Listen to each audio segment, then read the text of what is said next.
మరి మీ అందరికీ కూడా నా యొక్క వందనాలు తెలియజేసుకుంటూ ఉన్నా. మరి మార్చి నెల 15వ తారీఖు ఈ యొక్క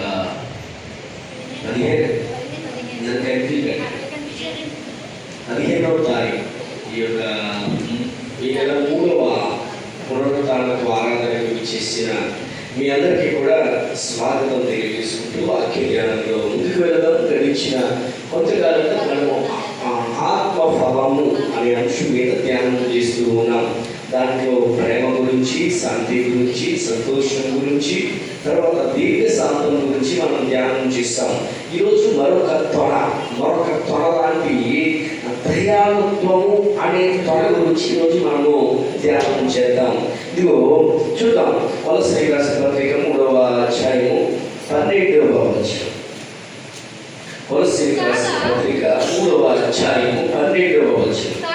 కాగా దేవుని చేత ఏర్పరచబడిన వారును పరిశుద్ధులను ప్రియులైన వారికి తగినట్లు మీరు జాలి గల మనస్సును, దయాళుత్వమును, వినయమును, సాత్వికమును, దీర్ఘశాంతమును ధరించుకోండి.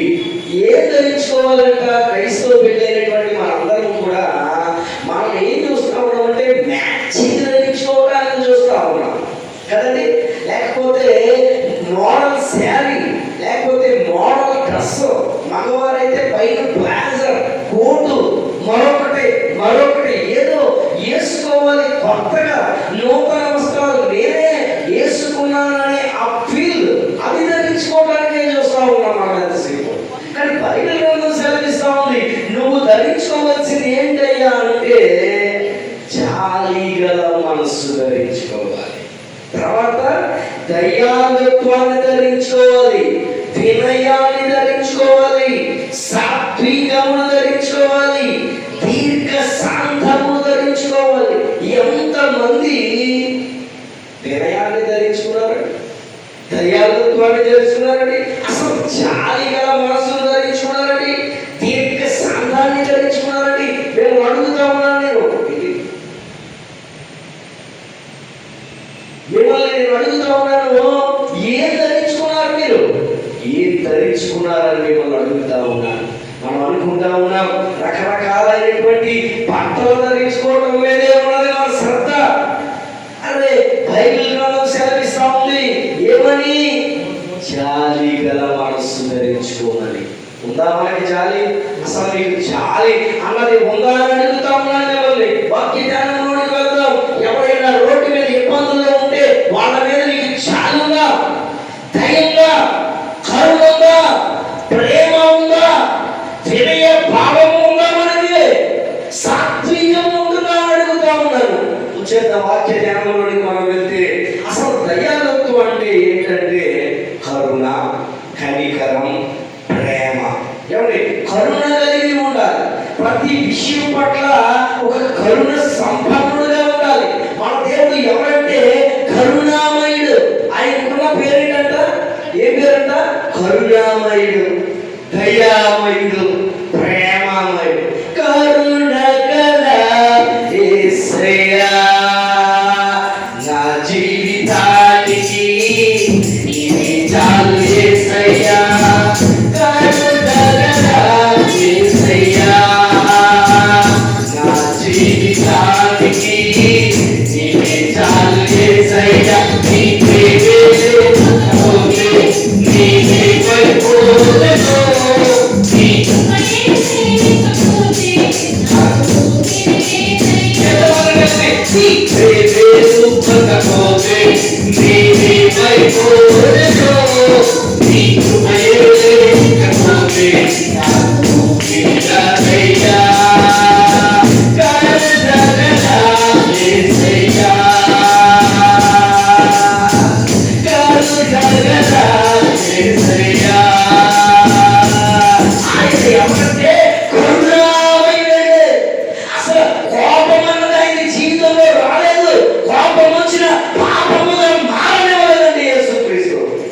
ఈ లోకం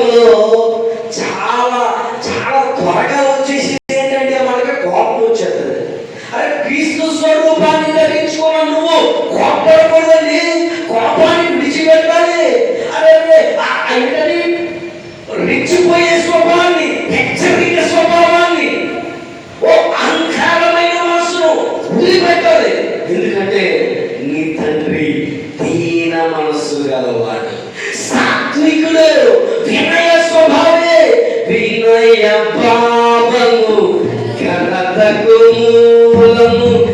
నువ్వు వినయంగా ఉంటే నీవు ఒకరోజు ఘనత వస్తావే.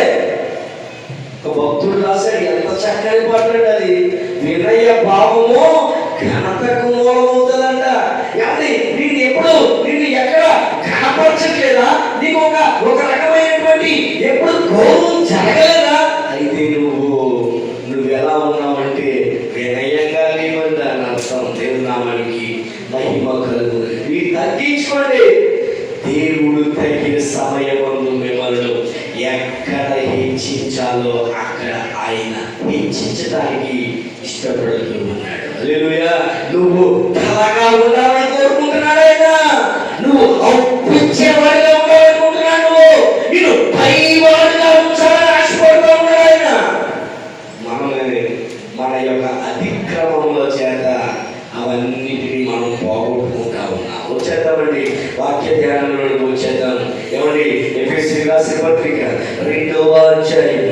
ఎఫెసీయులకు రాసిన పత్రిక 2వ అధ్యాయం. ఎఫెసీయులకు రాసిన పత్రిక 2వ అధ్యాయము 4వ వచనం.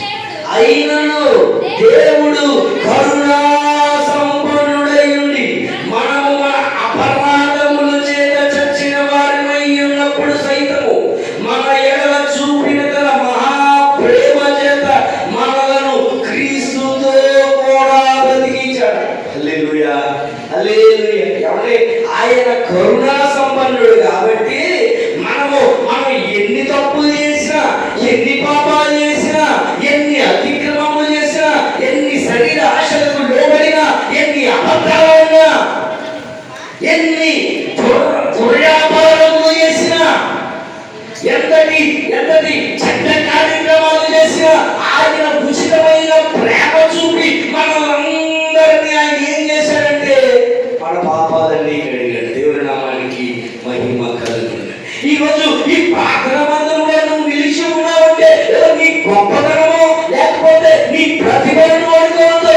ఆయన చూపిన ప్రేమ, ఆయన చూపినటువంటి ఆ క్షమాపణ అంటే మనం ఈరోజు ఇక్కడ నిలిచి ఉన్నాం. దేవుని నామానికి మహిమ కలుగును కనుక నేనేమై ఉన్నానో ఆయన కృపైనా. దేవుని నామానికి మహిమ కలుగును కనుక నువ్వు ఇక్కడ నిలిచి ఉన్నావంటే, ఇంకా నిలచి ఉన్నామంటే కేవలము నీ కృప. ఇంకా సేవలు ఉన్నామంటే కేవలము నీ కృప.